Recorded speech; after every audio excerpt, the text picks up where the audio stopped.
एक दिन हजरत इब्राहिम अलैहिस्सलाम अपने परिवार के साथ फिलिस्तीन आए। उन्होंने वहां घर बनाए और रहने लगे। वहां उन्होंने इस्लाम का पैगाम दिया और उन्हें इसमें काफी सफलता भी मिली। बहुत से लोगों ने इस्लाम को अपनाया और उन्हें नबी, अल्लाह का भेजा हुआ दूत मान लिया। यह जगह उनके लिए बहुत ही सुरक्षित और शांति देने वाली थी।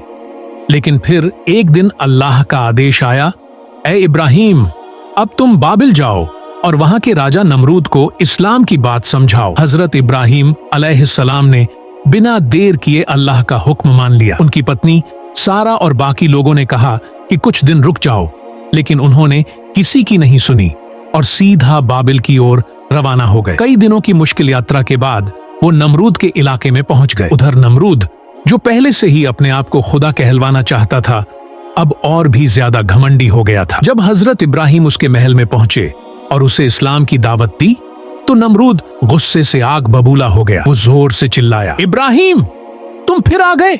तंग मत करो मुझे। मैंने तुम्हारे खुदा को मार डाला है। मैंने तीर चलाया था और सबने उसका खून देखा।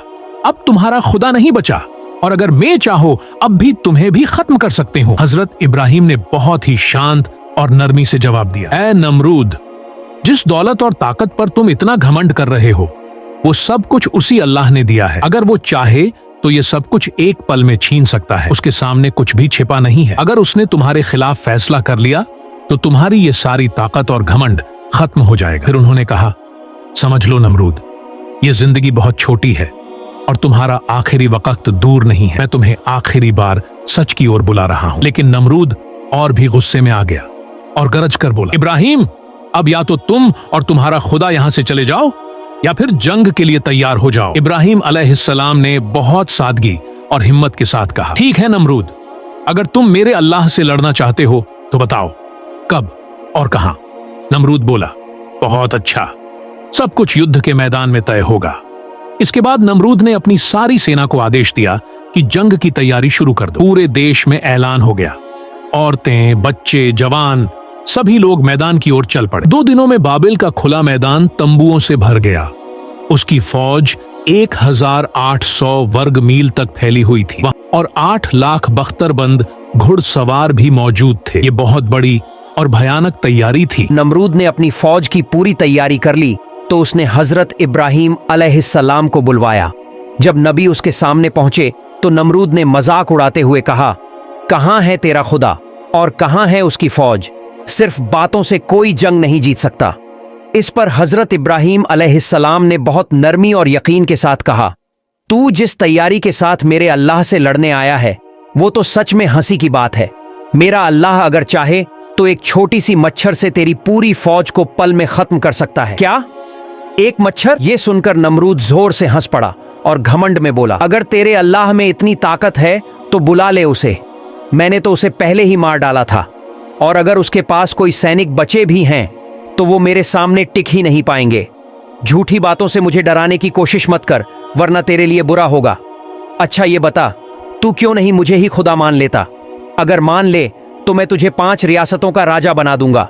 ऐश कर, राज कर, खजाने तेरे कदमों में होंगे। और सुन, अगर चाहो तो 10 से 20 और रियासतें भी दे सकता हूं। मैं कसम खाकर कहता हूं, ये वादा पत्थर की लकीर है। और अगर तुझे यकीन न हो तो मैं सब कुछ लिखित में दे देता हूं।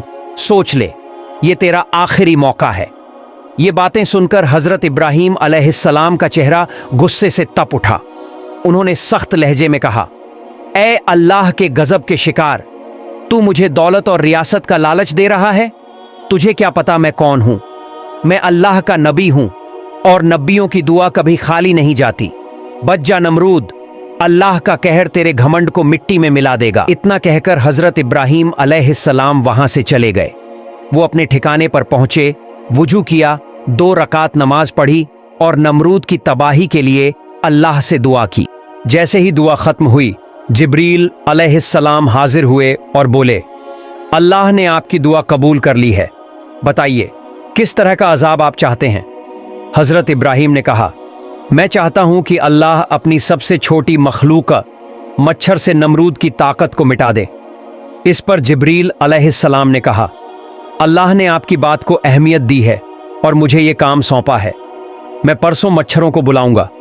लेकिन ये बताइए, आपको क्या लगता है कितनी मच्छरें चाहिए होंगी? नबी ने जवाब दिया, मुझे सही संख्या तो नहीं मालूम, लेकिन लगता है कि हर सैनिक के लिए एक मच्छर जरूरी होगी। जिब्रील अलैहिस्सलाम ने कहा, अगर जनसंख्या के हिसाब से भेजना है तो लगभग 60 लाख मच्छरों की जरूरत होगी, लेकिन इसकी फिक्र आप न करें, मैं सब संभाल लूंगा।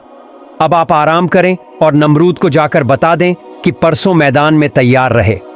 हजरत इब्राहीम अलैहिस्सलाम को तसल्ली मिली और वो लौटे। उन्होंने नमरूद को पैगाम भिजवाया कि वो अपनी पूरी फौज के साथ परसों मैदान में मौजूद हो। नमरूद को जैसे ही ये खबर मिली, उसने अपने वजीर हामान को तुरंत मैदान में भेज दिया। इसके बाद जो युद्ध की तैयारी अधूरी थी, उसे भी जल्दी पूरी करने का सख्त हुक्म दे दिया गया। जैसे ही नमरूद का आपातकालीन आदेश मिला, सेनापति तुरंत दरबार में पहुंच गया और बोला, महाराज जरा बताइए, ये लड़ाई किससे होगी और किस तरह से? नमरूद ने गहरी और गंभीर आवाज में कहा, मैं भी पूरी बात नहीं जानता, लेकिन इब्राहिम की बातों से लगता है कि इंसानी फौज से नहीं, बल्कि मच्छरों जैसे किसी छोटे जीव से हमला होगा। फिर नमरूद बोला, तो सुनो, परसों सुबह सुबह युद्ध का बिगुल बजाना, ऐसा धमाका करना कि सारा मैदान गूंज उठे। अगर कोई छोटा जीव पास भी आने की कोशिश करे तो डर के मारे ही भाग जाए, और अगर फिर भी आ जाए तो दोनों हाथों से मार मार कर खत्म कर देना। भला मच्छरों में क्या ताकत होती है, ये बताने की जरूरत नहीं, मुझे पूरा यकीन है आधे घंटे में सब खत्म कर दोगे और लौट आओगे। सेनापति ने यह सुना और निश्चिंत हो गया, मुस्कुराया और वहां से चला गया। इसी बीच एक दिन बीत गया, फिर आया जंग का दिन। सुबह सुबह नमरूद की फौज ने बिगुल और ढोल नगाड़े बजाकर पूरे मैदान को गूंजा दिया। तभी अचानक सबकी निगाहें आसमान की तरफ गईं। एक काले बादल जैसा कुछ बहुत तेजी से उनकी ओर आ रहा था। थोड़ी ही देर में वो बादल उनके सिर के ऊपर रुक गया। अब सब साफ देख पा रहे थे, वो कोई बादल नहीं था, बल्कि मच्छरों का एक बहुत बड़ा झुंड था। उनकी भनभनाहट इतनी तेज थी कि सैनिकों की सारी आवाजें दब गईं। हर मच्छर उड़ता हुआ एक सैनिक के सिर पर बैठा, और जैसे ही उसने अपनी सूंड चमड़ी में डाली, वो सैनिक वहीं गिर पड़ा। सिर्फ 10 मिनट में पूरी फौज गिर चुकी थी। मच्छरों ने खून पी लिया, दिमाग चूस लिया और फिर मांस तक खाना शुरू कर दिया। कुछ ही देर में मैदान में सिर्फ हड्डियां, बाल और नाखून बचे थे। हर मच्छर इतना खा चुका था कि वो मुर्गी जितना बड़ा दिखने लगा। नमरूद दूर से ये सब देख रहा था। डर के मारे भागकर बाबिल के महल में छिप गया। वो अकेला बैठा सोचने लगा, ये क्या हुआ?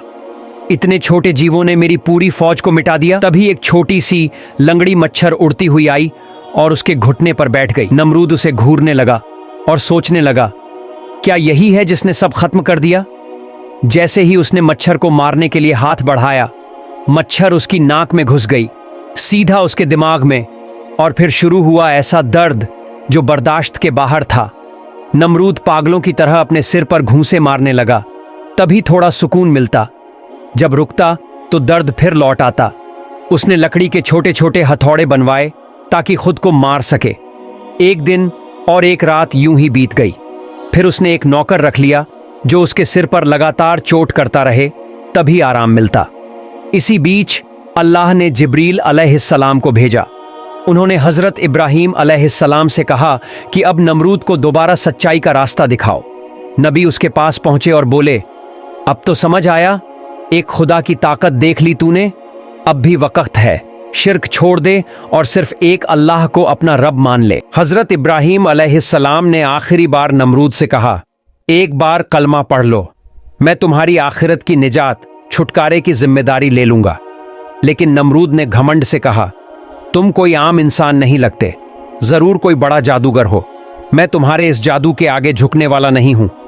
जाओ, तुम अपने खुदा के साथ रहो, मुझे दुनिया का खुदा बने रहने दो। ये सुनकर हजरत इब्राहीम अलैहिस्सलाम ने गहरी नजर से उसे देखा और गंभीर लहजे में बोले, अगर अब भी तुम अल्लाह को नहीं मानते तो याद रखो, तुम्हारी मौत अल्लाह के गजब से ही होगी और फिर आखिरत में बहुत सख्त सजा मिलेगी। तुम्हारा ये शाही रुतबा भी बिखर जाएगा और यहाँ किसी और का राज चलेगा। नमरूद ने हंसते हुए कहा, मेरे साथ जो भी हो, तुम क्यों परेशान हो रहे हो? एक तुम अपनी फिक्र करो, तुम्हारे साथ भी कुछ अच्छा नहीं होने वाला। हजरत इब्राहीम अलैहिस्सलाम ये सुनकर दुखी मन से लौट आए। उसी वक्त जिब्रील अलैहिस्सलाम आए और बोले, ऐ अल्लाह के प्यारे नबी, आप दुखी मत हों, आपका काम था उसे आखिरी बार सच का रास्ता दिखाना, वो आपने कर दिया। कुछ लोग ऐसे होते हैं जिनके दिलों पर अल्लाह ने मुहर लगा दी होती है, नमरूद भी उन्हीं में से एक है। अब उसकी जिंदगी ज्यादा दिनों की नहीं रही। ये सुनकर हजरत इब्राहिम अलैहिस्सलाम का दिल हल्का हुआ। उधर नमरूद की हालत दिन ब दिन खराब होती गई। उसके सिर पर लगातार हथौड़े से चोट दी जाती थी। अब एक नहीं, कई कर्मचारी बारी बारी से 8-8 घंटे उसकी ड्यूटी कर रहे थे। राज्य में अफरा तफरी मच चुकी थी। कुछ इलाके आजाद हो गए थे। दरबार के लोग भी अब नमरूद को तवज्जो नहीं दे रहे थे। हर कोई अपनी मर्जी कर रहा था। कुछ लोग तो खजाना लेकर भाग गए। जो सैनिक मारे गए थे उनके घर वाले गुस्से में दरबार पहुंचते। उनकी माएं, बहनें और बीवियां हर रोज इंसाफ और मुआवजे की मांग करती। इधर नमरूद अंदर से टूट चुका था।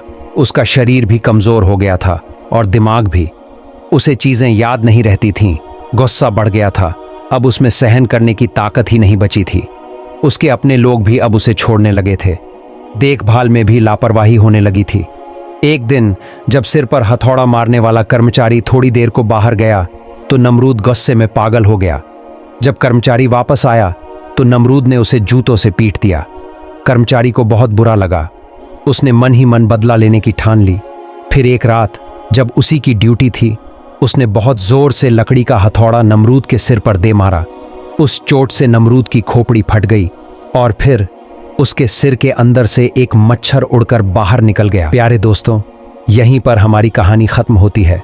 अगर आपको ये वीडियो पसंद आई तो वीडियो को लाइक करें और कमेंट बॉक्स में अल्लाह का नाम जरूर लिखें। इस तरह वीडियो पाने के लिए चैनल को सब्सक्राइब करें। आपका प्यार ही हमें और कहानियां लाने की हिम्मत देता है। अल्लाह हाफिज।